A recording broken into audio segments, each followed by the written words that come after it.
বিরতি রেস্তোরাঁ, এটি কমলাপুর রেলওয়ে স্টেশনে অবস্থিত। আমি এই রেস্টুরেন্টে বেশ অনেকবার খাওয়া দাওয়া করেছি। আমার কাছে খাবারের মান এবং দাম আলহামদুলিল্লাহ ভালোই লেগেছে।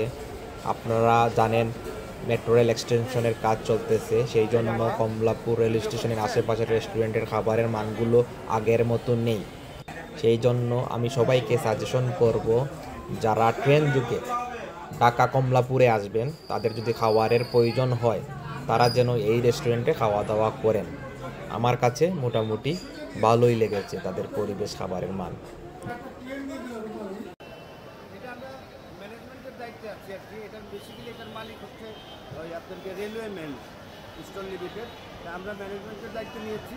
দায়িত্ব নিয়ে আমরা নতুন করে এটাকে ইন্টেরিয়র করেছি। আমরা ফ্রেশ প্রোডাক্ট দিই, আমাদের কোনো প্রোডাক্ট রিপিট হয় না এবং প্রতিটা ইনগ্রিডিয়েন্টস হচ্ছে বাছাইকৃত, যেখানে খাওয়ার কোয়ালিটিটা ভালো, মান ভালো দেখে আপনি নিজে পছন্দ করেছেন এবং আপনি ওই কারণেই আপনার ছবি টবি তুলে নিয়েছেন, তাই না? এইটাই আমরা মেনটেন করার চেষ্টা করছি এবং পরিবেশ দিয়েছি। বাংলাদেশ রেলওয়ের কোনো স্টেশনে এত চমৎকারভাবে ইন্টেরিয়ার করে রেস্টুরেন্ট ছিল না এর আগে। তা আমরা একটা পরিবেশ দেওয়ার চেষ্টা করেছি যেন প্রত্যেকে এসে আরামে বসতে পারে এবং ভালো খাবার খেতে পারে এবং ভালো ব্যবহারটা পায়। এবং রেলওয়ের বিরতি অনেক পুরনো, বিরতির অনেক সুনাম ছিল, নতুন করে যেন আবার বিরতিতে সবাই আসে। আমাদের পক্ষ থেকে যেটা বলবো আর কি, যে আপনারা আসেন, খান, যাচাই করেন, পরিবেশ দেখেন এবং খাবারের মানটাও আপনারা দেখেন।